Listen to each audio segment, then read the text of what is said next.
पुत्रदा एकादशी श्रावण मास के शुक्ल पक्ष की एकादशी। धर्मराज युधिष्ठिर बोले कि हे भगवान, अब आप मुझे श्रावण मास के शुक्ल पक्ष की एकादशी की कथा सुनाएं। इस एकादशी का क्या नाम है तथा इसकी विधि क्या है। श्री मधुसूदन बोले कि हे राजन, अब आप शांतिपूर्वक श्रावण मास के शुक्ल पक्ष की एकादशी की कथा सुनिए। इस कथा के श्रवण मात्र से ही वाजपेय का फल मिलता है। द्वापर युग के प्रारंभ में ही महिष्मती नाम की नगरी थी। उस नगरी में महाजीत नाम का एक राजा राज्य करता था। वह पुत्रहीन था, इसलिए वह सदैव दुखी रहता था। उसे वह राज्य कष्टदायक प्रतीत होता था, क्योंकि पुत्र के बिना इस लोक और परलोक दोनों में सुख नहीं है। राजा ने पुत्र की प्राप्ति की बहुत यत्न किए, परंतु वह निष्फल हो गए। वह राजा वृद्ध होने लगा तो उसकी चिंता भी बढ़ने लगी। एक दिन उसने प्रजा को संबोधन करने करके कहा कि न तो मैंने अपने जीवन में कोई पाप किया है और न अन्यायपूर्वक प्रजा से धन ही एकत्रित किया है। न मैंने कभी देवता और ब्राह्मणों का धन छीना है और न किसी की धरोहर छीनी है। मैंने प्रजा को सदैव पुत्र की तरह पाला है, कभी किसी से राग द्वेष नहीं किया, सबको समान माना है। इस प्रकार धर्म युक्त राज्य करने पर भी मैं इस समय महान दुख पा रहा हूँ। इसका क्या कारण है, मेरी कुछ समझ में नहीं आ रहा। राजा महिजीत की इस बात को सुनकर विचारने के लिए मंत्री आदि वन को गए। वहां वन में जाकर उन्होंने बड़े बड़े ऋषि मुनियों के दर्शन किए। वे उस स्थान पर वयो वृद्ध और धर्म के ज्ञाता महर्षि लोमस के पास गए। उन सब ने जाकर उन महर्षि को यथा योग्य प्रणाम किया और उनके सम्मुख बैठ गए। उनके दर्शन से सबको बड़ी प्रसन्नता हुई और उनसे विनय करने लगे कि हे देव, हमारे अहोभाग्य है कि हमने आपके दर्शन करे। इस पर लोमस ऋषि बोले कि हे मंत्रीगण, आप लोगों की विनय और आपके साथ व्यवहार से मैं अत्यंत प्रसन्न हूँ।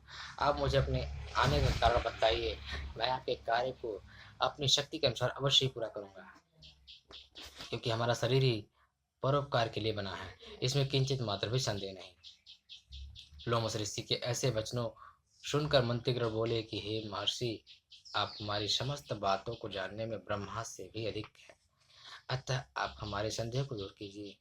महिष्मती नाम की पुरी में महाजीत नाम का एक धर्मात्मा राजा है। वह प्रजा को पुत्र की तरह धर्मानुसार पालन करता है, परंतु फिर भी पुत्रहीन है। इससे वह अत्यंत दुखी रहता है।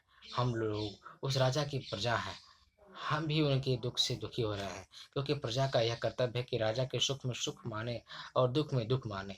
हमको उनके पुत्रहीन होने का अभी तक कारण प्रतीत नहीं हुआ है, इससे हम आपके पास आए हैं। जब से हमने आपके दर्शन कर रहे हैं, हमको पूर्ण रूप से विश्वास है कि हमारा कष्ट अवश्य दूर हो जाएगा, क्योंकि महान पुरुषों के दर्शन मात्र से प्रत्येक कार्य की सिद्धि हो जाती है।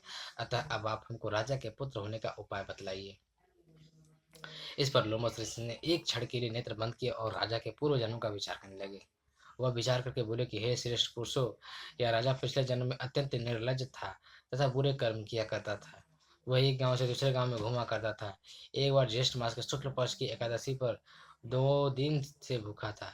दोपहर के समय एक जलाशय पर जल पीने गया। उस स्थान पर एक उसी समय दुबियाही हुई गाय जल पी रही थी। राजा ने उसको प्यासी ही भगा दिया और स्वयं जल पीने लगा। हे ब्राह्मणों, इसलिए राजा को यह दुख भोगने पड़ रहा है। एकादशी के दिन भूखा रहने से उनको राजा होना पड़ा और प्यासी गौ को हटाने से पुत्र वियोग का दुख भोगना पड़ रहा है। इस पर सब लोग बोले कि हे महर्षि, शास्त्रों में ऐसा लिखा है कि पुण्य से पाप नष्ट हो जाते हैं, इसलिए कृपा करके आप राजा के पूर्व जन्म के पाप नष्ट होने का उपाय बतलाइए, क्योंकि उस पाप के क्षय होने से पुत्र रत्न की उत्पत्ति होगी। ब्राह्मणों के ऐसे वचनों को सुनकर लोमस ऋषि बोले कि हे ब्राह्मणों, यदि श्रावण मास के शुक्ल पक्ष की पुत्रता एकादशी का तुम सब लोग व्रत करो और रात्रि को जागरण करो, उस व्रत का फल राजा को प्रदान कर दो, तो तुम्हारे राजा के पुत्र पैदा होगा। राजा के समस्त दुख नष्ट हो जाएंगे। मंत्री सहित समस्त प्रजा महर्षि लोमस ऋषि के वाक्य को सुनकर प्रसन्नतापूर्वक अपने नगर को वापस आए। उन सब लोगों के ने श्रावण मास के शुक्ल पक्ष की पुत्रता एकादशी को लोमस ऋषि की आज्ञा अनुसार विधि पूर्वक व्रत किया और द्वादशी उसका फल राजा को दे दिया। उस पुण्य के प्रभाव से रानी ने गर्भ धारण किया और 9 महीने के पश्चात उसने उसके एक अत्यंत तेजस्वी पुत्र रत्न पैदा हुआ। हे राजन, इसलिए इस एकादशी का नाम पुत्रता एकादशी पड़ा। जो मनुष्य पुत्र रत्न को प्राप्त करना चाहते हैं, उन्हें इस एकादशी का विधि पूर्वक व्रत करना चाहिए। इस व्रत के प्रभाव से इस लोक में सुख और परलोक में स्वर्ग मिलता है।